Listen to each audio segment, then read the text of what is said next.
Mesdames et messieurs, membres de l'exécutif, messieurs des chefs d'ERA, monsieur Pierre Pissé, honorable assistant sommet de la presse de Flawen.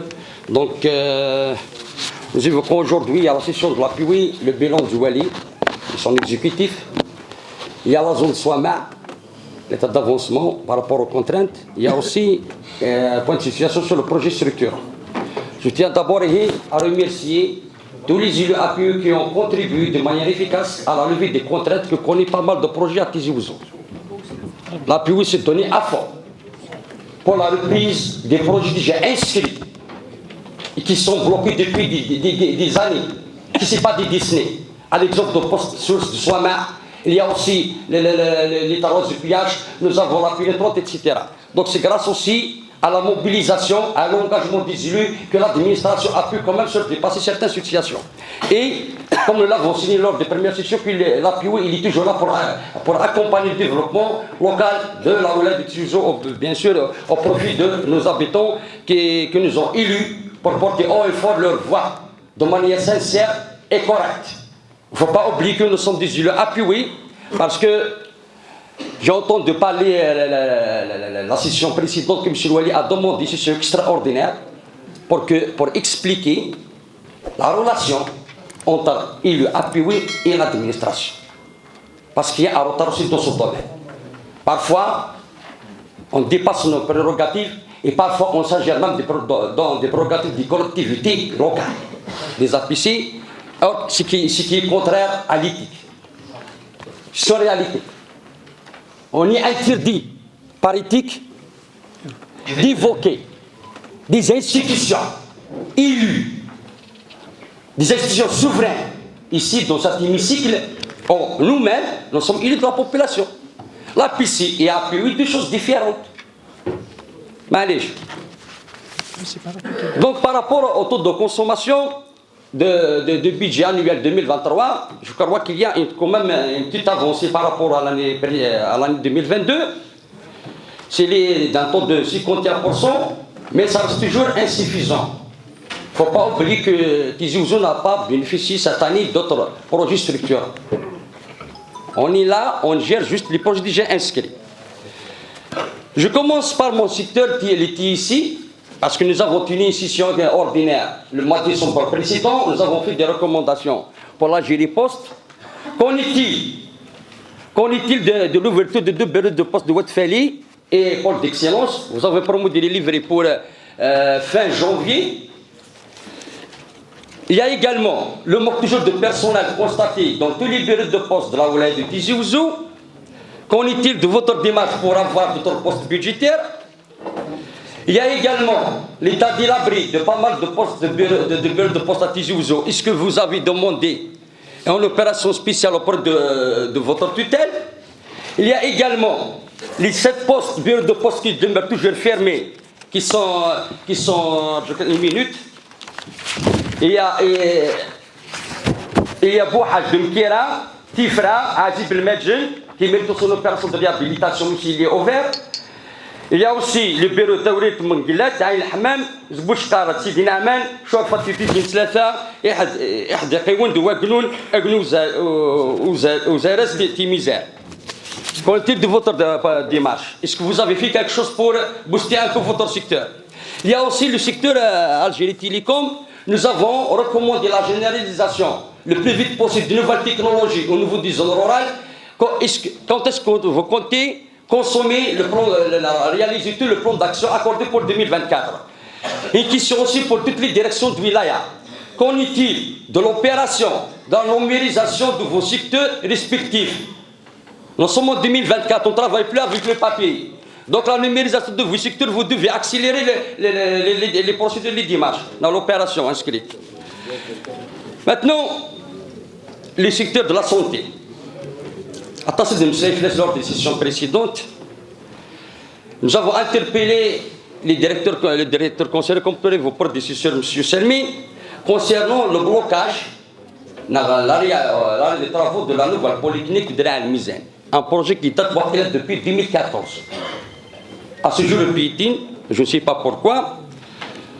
Il y a aussi l'USH Ferran Hanafi, l'USH Ferran Hanafi qui se trouve dans un état délabré. C'est comme si il n'a pas la mission de soigner les malades mentaux, mais c'est le contraire. On dirait que c'est une écurie. Le cours est hachakoum. Et c'est pas normal. Donc c'est un établissement qui mérite une prise en charge de réhabilitation. Une prise de réhabilitation, M. Sel. On est d'accord? Secteur tourisme. De projets de réhabilitation de trois hôtels qui piétinent à ce jour. Il y a l'Ars, hôtel Ars de Tel Aviv. Il y a Smith. La Khadija voilà.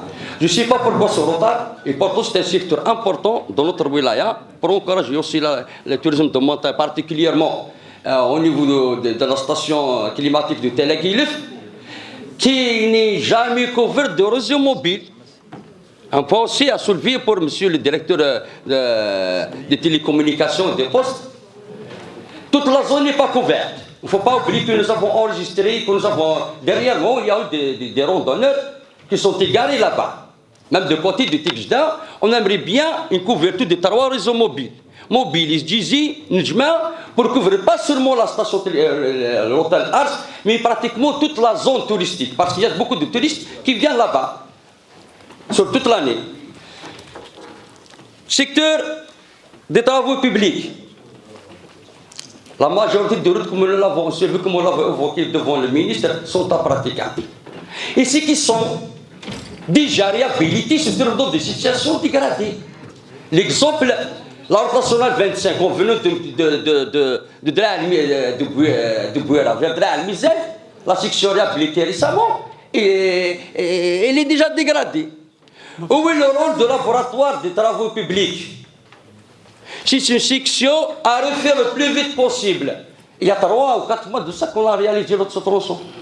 Mais ce n'est pas normal. 3 mois après, il y a dégradation. Et où est le suivi?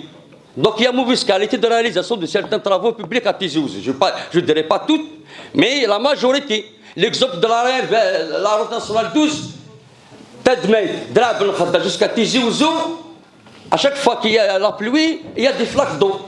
Ce n'est pas normal. Il y a des sections à le faire même vina. Jusqu'à. C'est-à-dire sur la ligne de 12 km. C'est pas normal. Des flaques d'eau en hiver. Ça expose aussi les agents de la route aux accidents de circulation. Attention. Je reste toujours dans le secteur de travaux publics. Qu'en est-il de l'étude pour réaliser une route qui va lier toute la région de Bouzguen à Bijaya, c'est-à-dire la route nationale 12.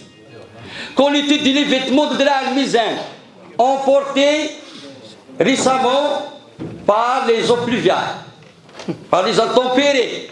Parce que nous avons appris que le bureau de dépêche pour faire l'étude de la présenter seulement et uniquement une seule variante. Un bureau qui présente une seule variante.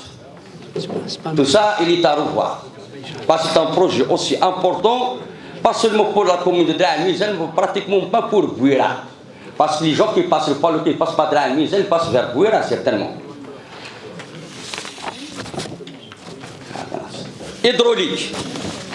J'ai remarqué quand même une consommation très appréciable dans le secteur hydraulique. Mais malheureusement, mais là on le fout des choix. Mais on le fout des choix. C'est des milliards que vous avez consommé l'an 2023. Je vous rassure que moi-même, je n'ai pas un coup d'eau depuis très longtemps. Comme je suis dans le secteur hydraulique, j'aimerais bien, Monsieur le Président, parce qu'il y a là où je suis les années précédentes, à commencer pratiquement à partir de 1997, donc de projets réalisés de manière bâclée, on aimerait bien dépêcher une commission d'enquête sur le secteur de l'hydraulique à Tizi Ouzou, du moins les 5 dernières années, au moins pour les 5 dernières années. Il faut chercher les détails. Pourquoi l'État dépense tant de l'argent, mais sur le terrain, le citoyen n'est pas satisfait. Ici, par conséquent, c'est l'ABIE qui assume devant la population. C'est elle qui paye les conséquences. Secteur de la culture. Nous sommes le mois de mars de résistance, le mars de la victoire. Chaque année, nous célébrons le 19 mars grâce à la signature des accords d'Évian par le feu Karim Belkacem. Madame la directrice de la culture, quels sont les litiges existants entre vos services et les autorités locales concernant la baptisation du centre culturel d'Azazgat au nom de Karim Belkacem? Il y a un bras de fer entre le secteur de la culture et les autorités locales concernant la baptisation du centre culturel d'Azazgat au nom de Karim Belkacem. On a honte de baptiser le nom de Karim Belkacem ou quoi? On a honte de porter le nom de Karim Belkacem sur les affiches de toutes les activités de vos services au niveau d'Azazgat ou quoi? Non. Grâce à lui, grâce à ses compagnons, qu'on se permet aujourd'hui de débattre de notre avenir, de l'avenir de toute la population et de toute l'Algérie. Je reviens au secteur hydraulique parce qu'il y a une crise qu'on est vivant depuis plus de 2 ans. Je propose au monsieur le DRS Kim Silwali de raccorder, de faire des démarches auprès du ministère de ressources en eau, de raccorder tout le versant nord-ouest d'Aït Yahya Moussa à partir de la station de dessalement de Timzrit. La station de dessalement de Timzrit va alimenter même la commune de Timzrit, de Cap Genet. Depuis Cap Genet jusqu'à Timzrit. Donc il y a un tronçon de 20, sur une distance de 250 mètres. Pour qu'on puisse, avec la crise d'eau, que vive la population de Yahya Moussa, ainsi que la population de Tizranif et de Mkera. Normalement, c'est la direction, parce qu'ils ont vérifié à Siwalina, une direction qu'on n'a jamais débattue au sein de l'hémicycle. La direction de la réglementation des affaires générales. On aimerait bien connaître tous les dossiers gérés par cette direction. Là, on donne de l'autorisation, pourquoi? Là, il y a de refus, pourquoi? Donc je demande à monsieur le président de convier les responsables concernés à une réunion officielle au sein de la PO de Tizi Ouzou.